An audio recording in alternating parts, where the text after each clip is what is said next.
Salut à tous, bienvenue sur la chaîne Carafif, la chaîne libre, gratuite et sans pub, et qui le restera. Merci de me rejoindre pour ce tuto numéro 28 consacré à Darktable. Nous avons étudié beaucoup de modules. Aujourd'hui, je vous propose de faire une pause et de faire de l'applicatif pur. Nous avons tenté de retoucher la peau d'une jeune fille en utilisant des outils que nous avons déjà vus. Nous allons donc nous attaquer à ces détails disgracieux grâce au précieux concours des masques paramétriques et des masques dessinés. Allez, on se rejoint tout de suite dans Darktable et on s'attaque à ce nouveau challenge. A tout de suite. Lorsque vous faites un portrait, surtout lorsque vous utilisez un objectif qui a un très bon piqué, vous risquez de voir apparaître des tas de détails disgracieux sur la peau qui pourraient nuire à la beauté de votre portrait. La question est, comment faire pour passer de ça à ça? Un visage dont la peau a été lissée, tout en gardant une bonne netteté dans les yeux et un bon fondu sur la peau. Eh bien, nous allons devoir passer par toutes les étapes que vous voyez dans la pile historique. Bref, nous avons un petit peu de travail devant nous. Allez, on va regarder quel outil utiliser et surtout, de quelle manière les utiliser. A tout de suite.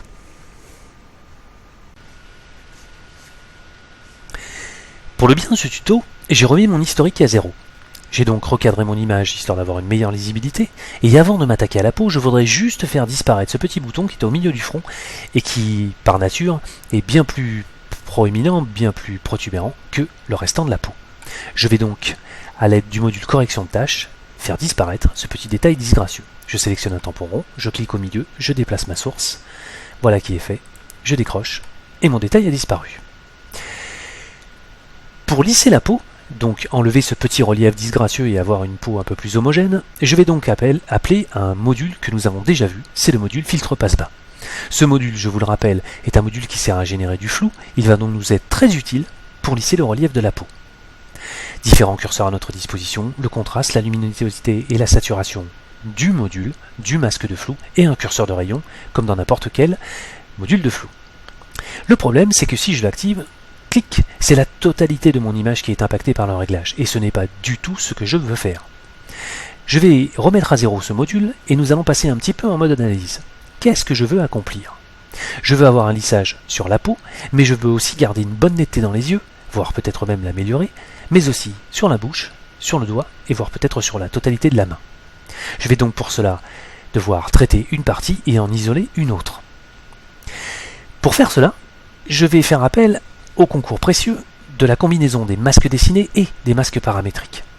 À l'aide des masques paramétriques, je vais créer une fonction basée sur la teinte qui va me servir à sélectionner la peau, tandis qu'avec les masques dessinés, je vais isoler les yeux, la bouche et la main afin d'en augmenter la netteté et surtout de les faire sortir du masque de flou. Je vais donc activer masque dessiné et paramétrique et je vais commencer, comme je le fais d'habitude, par ma fonction paramétrique. Je vais donc sélectionner ma pipette sur le canal de teinte, très important, et je vais aller chercher un pixel qui correspond en gros à la valeur moyenne de la peau. Ici, ça devrait être à peu près bon. Nous avons donc un petit repère blanc sur notre échelle, comme d'habitude, ça nous savons le faire maintenant, et je vais à l'aide des deux triangles pleins encadrer ma fonction. Je commence par les tons sombres, voilà qui est fait, et ensuite, je poursuis avec mes tons clairs. J'affiche mon masque, et comme vous pouvez le constater, nous avons déjà bien avancé sur notre sélection. Mais il reste encore des tas de pixels qui vont être impactés par le réglage que je ne souhaite pas inclure dans ma fonction. Je vais donc fermer le robinet des pixels les plus clairs et des pixels les plus sombres afin de venir encadrer ma fonction et de récupérer, d'être au plus proche, pardonnez-moi, de ma peau. Voilà, on ne va pas chipoter, on va considérer que c'est pas mal comme cela.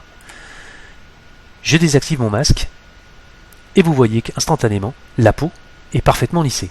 Le problème, c'est qu'il demeure encore la bouche, le doigt, les yeux, impactés par ce réglage. Je vais donc les sortir de mon module en les sélectionnant par les masques dessinés.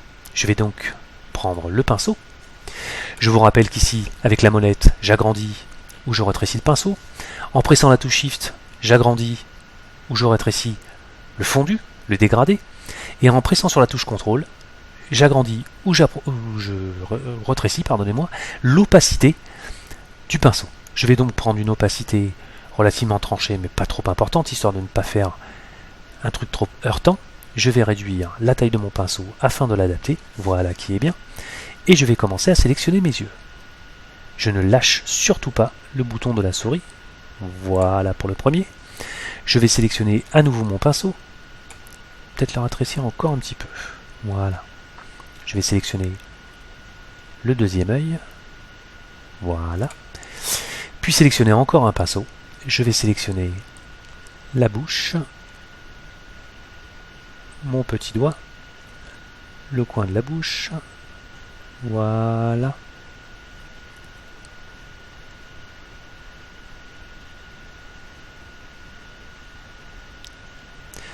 Allez, pour les biens de ce tuto, nous allons juste nous arrêter au doigt, puisque de toute manière, normalement, le bas sera recoupé.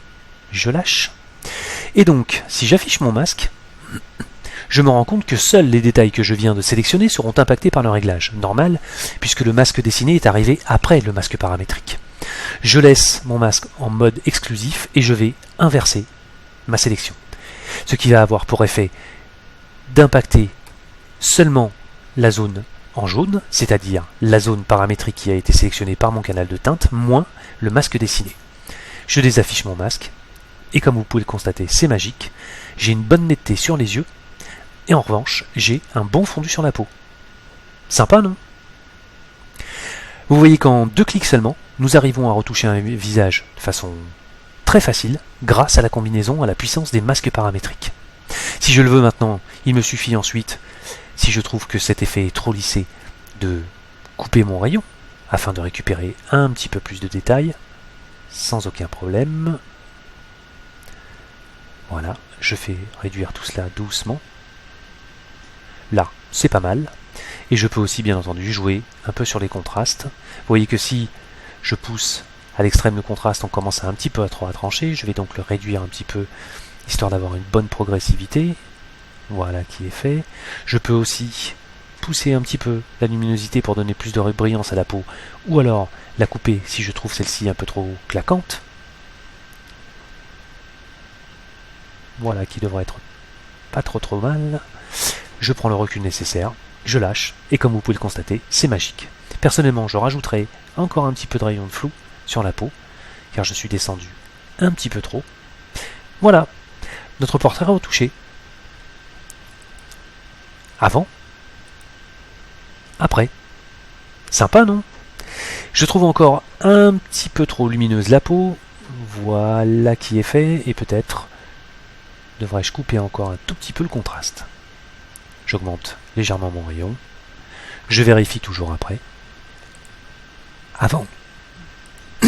Après. Vous voyez qu'en seulement 2 clics, nous avons sélectionné des zones complexes du visage grâce à la puissance des masques dessinés et paramétriques. Il ne vous restera plus ensuite qu'à faire vos réglages habituels. Par exemple, vous pouvez rajouter une instance pour renforcer la netteté, en donnant un petit peu plus de jus à votre image. Comme la peau est bien en retrait par rapport aux yeux, eh bien vous voyez que ce sont les détails importants de votre image, comme les yeux, la bouche et la main que nous avons préservés, qui vient se renforcer en netteté, et pas la peau, puisqu'elle est vraiment derrière, extrêmement plus floutée.